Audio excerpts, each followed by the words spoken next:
इश्क करना है कर ले, इश्क इश्क में जी ले मर ले, इश्क इश्क है सबसे। हेलो फ्रेंड्स, स्वागत है आपका हमारे चैनल बॉलीवुड मिर्ची पर।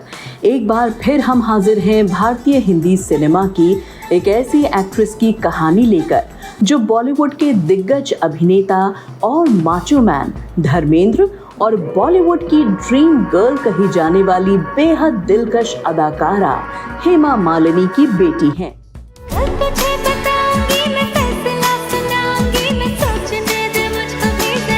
जी हाँ, अब तो आप समझ ही गए होंगे कि हम किसके बारे में बात कर रहे हैं। हम बात कर रहे हैं ईशा देओल के बारे में। ईशा देओल का जन्म 2 नवंबर 1981 को मुंबई में हुआ। ईशा की स्कूली पढ़ाई जमुनाबाई नर्सिंग स्कूल से हुई। उस समय उन्हें खेलकूद में बहुत इंटरेस्ट था। इसके बाद आगे की पढ़ाई के लिए उन्होंने ऑक्सफोर्ड यूनिवर्सिटी में एडमिशन ले लिया, जहां से मीडिया आर्ट्स और कंप्यूटर टेक्नोलॉजी में उन्होंने मास्टर्स डिग्री प्राप्त की। इतना ही नहीं, ईशा ने अपनी मां से शास्त्रीय नृत्य की भी परिपूर्ण शिक्षा ली। स्टार परिवार में पैदा हुई ईशा की एक छोटी बहन अहाना देओल भी हैं।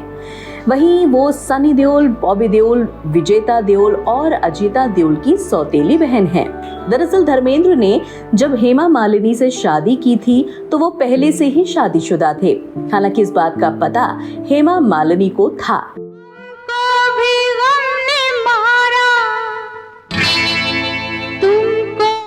लेकिन साल 1980 में इसके बावजूद दोनों ने शादी कर ली। इसके बाद 1982 और 85 में दोनों की 2 बेटियां हुई। इसको लेकर भी एक बड़ा दिलचस्प वाकया है। ईशा देओल को अपने पापा धर्मेंद्र की दूसरी शादी और बच्चों के बारे में जब पहली बार पता चला तो ये उनके लिए बिल्कुल आसान नहीं था। वो एकदम से हैरान रह गई। दरअसल जब वो 4th क्लास में थी तो किसी बच्चे ने उन्हें ताना मारते हुए कहा कि ईशा, तुम्हारी तो 2 माँ हैं। ये बात सुनते ही ईशा को गुस्सा आ गया और वो बोली कि तुम बकवास कर रहे हो, मेरी सिर्फ एक ही माँ है। इस घटना के बाद ईशा ने घर पहुंचकर माँ हेमा मालिनी से सच्चाई जानी। तब जाकर उन्हें अपने पिता की दूसरी फैमिली के बारे में पता चला। हालांकि एक्ट्रेस कहती हैं कि उन्हें इसकी जानकारी होने के बाद आज तक बुरा फील नहीं हुआ। फिर क्या हो क्या खबर, देखा है किसने कल। हेमा मालिनी की फैमिली और धर्मेंद्र की पहली फैमिली का आपस में कोई मेलजोल नहीं है। दोनों हमेशा अलग अलग ही रहती रही। हालांकि एक बार ईशा देओल की प्रकाश कौर से मुलाकात हो चुकी है।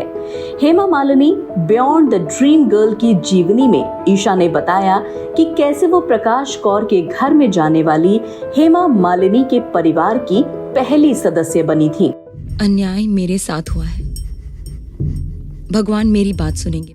दरअसल एक समय अजीता देओल काफी बीमार हो गई थी। उनका इलाज धर्मेंद्र के घर पर ही चल रहा था। ऐसे में ईशा के पास धर्मेंद्र के घर जाने के सिवाय कोई दूसरा चारा नहीं बचा था। तब ईशा पहली बार धर्मेंद्र की पहली पत्नी प्रकाश कौर से मिली। साथ ही ये पहली बार ही था जब ईशा ने प्रकाश कौर से बातचीत की। ऐसे में मिलते ही ईशा ने प्रकाश कौर के पैर छुए। बस फिर क्या था, प्रकाश कौर का दिल भी पिघल गया और उन्होंने ईशा को आशीर्वाद दिया और वहां से चली गईं। घर में आवाजाही पर रोक के बावजूद ईशा को चाचा से मिलाने के लिए भाई सनी देओल ने उनका साथ दिया। ईशा बताती हैं कि मैं अपने चाचा से मिलकर उन्हें रेस्पेक्ट करना चाहती थी। वो मुझसे और अहाना से बहुत प्यार करते हैं और हम अभय के भी बहुत करीब थे। हमारे पास उनके घर जाने के अलावा कोई रास्ता नहीं था। वो अस्पताल में भी नहीं थे कि हम उनसे वहां मिलते। इसलिए मैंने सनी भैया को फोन किया और उन्होंने उनसे मिलने की पूरी व्यवस्था कर दी। ईशा देओल ने आगे अपने स्टार माता पिता के नक्शे कदम पर चलते हुए अपनी परिवार की विरासत संभाली। साल 2002 में फिल्म कोई मेरे दिल से पूछे के साथ बॉलीवुड में उन्होंने अपने करियर की शुरुआत की। कोई मेरे दिल से पूछे। पहली फिल्म के लिए ईशा देओल ने बेस्ट डेब्यू एक्ट्रेस का फिल्म फेयर अवार्ड अपने नाम किया। हालांकि ईशा को सफलता के लिए बहुत संघर्ष करना पड़ा। स्टार किड होने के बावजूद ईशा को अपने करियर में काफी डाउनफॉल देखने को मिला। एक्ट्रेस की न तुम जानो न हम, दिल ने क्या कहा, कुछ तो है और चुरा लिया है तुमने जैसी कई फिल्में बैक टू बैक फ्लॉप रही। हालांकि उन्होंने कभी हार नहीं मानी। इसके बाद उन्होंने काल, युवा, नो एंट्री, प्यारे Mohan, LOC Kargil, cash, Sunday, 1, 2, 3 और धूम जैसी फिल्मों में काम करके अपनी कातिलाना अदाओं से फैंस को अपना दीवाना बना दिया, जिसमें खासकर फिल्म धूम उनके करियर की सबसे शानदार और हिट फिल्मों में से एक है। ये फिल्म साल 2004 में रिलीज हुई थी। इस फिल्म के बाद उन्होंने धूम गर्ल के रूप में अपनी अलग पहचान बना ली। हालांकि ये भी सच है कि हिट फिल्मों से ज्यादा ईशा ने फ्लॉप फिल्मों का दौर देखा। फिल्मों की तरह ही ईशा देओल की शादीशुदा जिंदगी भी बेहद उतार चढ़ाव भरी रही। साल 2012 में ईशा देओल ने अपने बचपन के दोस्त और बिजनेसमैन भरत तख्तानी से शादी कर ली।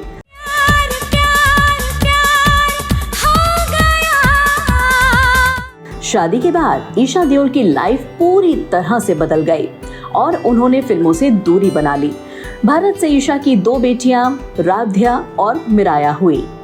भले ही ऊपर से सब कुछ ठीक ठाक चल रहा था, लेकिन ईशा देओल की शादी में अभिनेता सनी देओल और बॉबी देओल नदारद थे। हालांकि खबरों की माने तो वो दोनों शादी में शिरकत करना चाहते थे, लेकिन आखिर समय में अपनी मां के बारे में सोचकर वो नहीं आए। शायद उन्हें ऐसा लगा होगा कि इससे उनकी मां को तकलीफ पहुंचेगी। शादी के बाद बचपन का प्यार और फिल्मों की कुर्बानी भी ईशा देओल के शादीशुदा जीवन को तोड़ने से रोक नहीं पाई। ये शादी सिर्फ 12 साल ही चल सकी। साल 2024 में दोनों ने तलाक ले लिया। दोनों के इस तलाक के पीछे भरत का एक्स्ट्रा मैरिटल अफेयर था।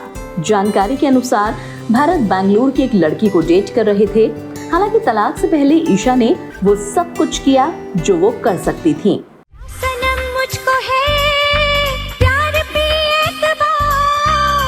पति भरत ईशा की फिटनेस को लेकर काफी सजग रहते थे। वो चाहते थे कि ईशा अपने वजन पर पूरा ध्यान दे और घर में भी टिप टॉप बनकर रहे।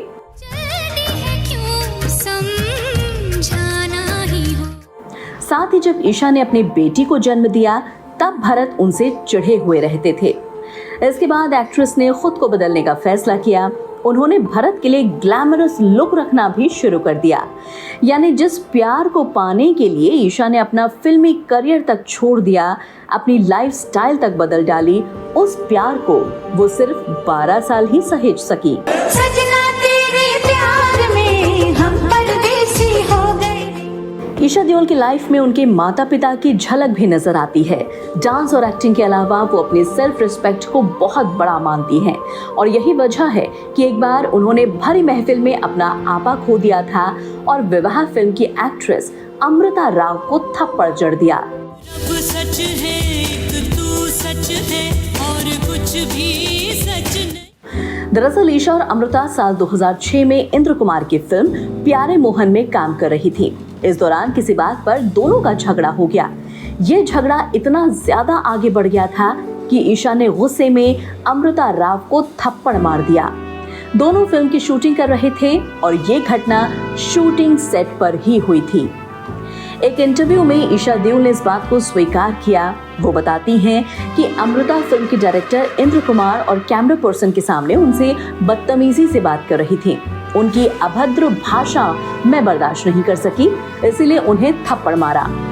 ऐसा कहा जाता है कि अमृता राव ने ईशा देओल को सबके सामने गाली दे दी थी, जिससे ईशा ने ऐसा किया।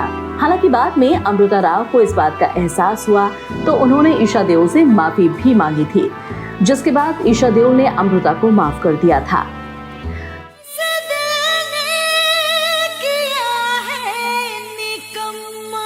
सिर्फ अमृता राव ही नहीं, ईशा देओल ने एक बार एक शख्स को भी थप्पड़ जड़ दिया था।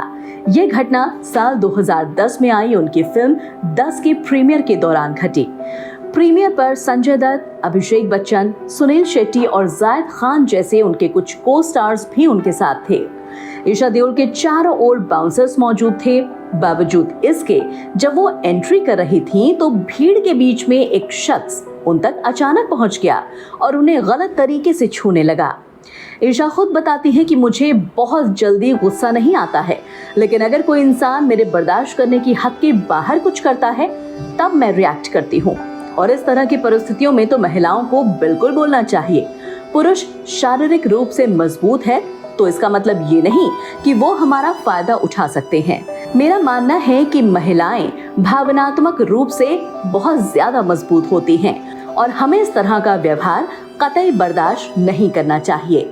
ईशा देओल की जिंदगी में कई तरह के उतार चढ़ाव आए। स्टार किड होने के बावजूद कुछ चीजें आसान हो जाती हैं, तो कई चीजों में खुद को साबित करना पड़ता है।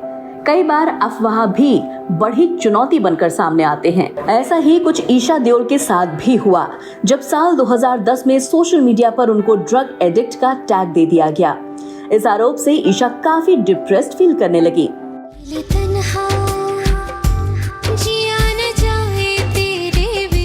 स्थिति इतनी ज्यादा बिगड़ गई थी कि सच साबित करने के लिए उन्होंने मां हेमा मालिनी से खुद का ब्लड टेस्ट तक करवाने की बात कह दी। इस मामले पर ईशा ने अपनी मां की biography Hema Malini beyond the dream girl में भी जिक्र किया है। वो कहती हैं कि मुझ पर इस आरोप का इतना गहरा असर हुआ था कि मैंने अपनी मां को सच साबित करने के लिए अपना ब्लड टेस्ट तक करवाने की बात कह दी थी। मैं ऐसा कोई काम नहीं करती जिसकी वजह से मेरे माँ बाप को शर्मिंदा होना पड़े। मैं अपने दोस्तों के साथ पार्टी करती थी, कुछ ड्रिंक्स लेती थी। उस उम्र में हर कोई पार्टी करता है और पीता भी है, लेकिन मैंने ड्रग्स कभी नहीं लिया। ऐसा ही एक और कंट्रोवर्सी में भी ईशा का नाम है जब उनका नाम अभिनेता अजय देवगन के साथ जोड़ा गया।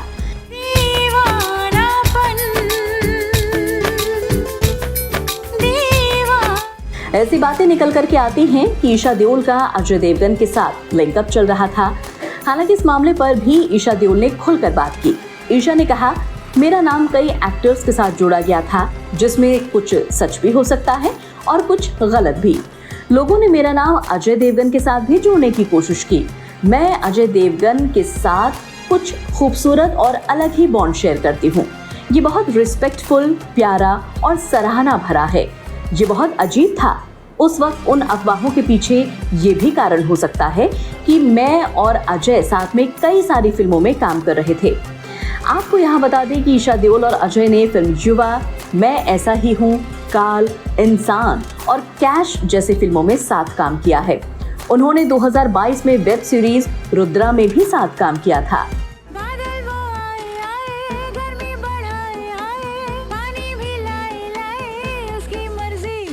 खबरों में तो ये भी बात सामने आ रही है कि ईशा देओल की मां हेमा मालिनी उनकी शादी अभिषेक बच्चन से कराना चाहती थी। कहा जाता है कि इस बात के लिए उन्होंने खुद अमिताभ बच्चन से बात की थी, लेकिन ईशा देओल अभिषेक बच्चन को पसंद नहीं करती थी।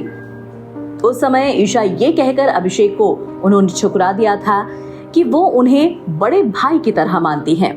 ईशा देओल को फिल्मों में जैसे उथल पुथल का सामना करना पड़ा हो, ऐसे ही फिल्मों तक पहुंचने में भी काफी मशक्कत उनको करनी पड़ी। ईशा देओल के होश संभालते ही फिल्मों की तरफ उनका आकर्षण बढ़ता गया, लेकिन पापा धर्मेंद्र उन्हें फिल्मों से दूर रखना चाहते थे। दरअसल धर्मेंद्र चाहते थे कि उनकी बेटी की जल्दी शादी हो जाए ताकि वो जल्दी से सेटल हो जाएं। हालांकि इस मामले में ईशा को उनकी मां हेमा मालिनी काफी सपोर्ट किया करती थी। उनका ही साथ था, जिसकी वजह से ईशा ने बॉलीवुड में कदम रखा। जब ईशा ने अपनी पहली फिल्म बनाई तो धर्मेंद्र काफी नाराज हुए। ईशा खुद बताती हैं कि पापा ने उनकी कोई भी फिल्म नहीं देखी। सिर्फ धर्मेंद्र ही नहीं, बल्कि उनके सौतेले भाई सनी देओल और बॉबी देओल ने भी इस बात से बेहद नाराजगी जाहिर की थी कि ईशा ने पापा की बात को टाल दिया। आपको बता दें कि फिल्म धूम में ईशा ने बिकिनी पहनकर काफी ज्यादा बोल्ड सीन दिए थे।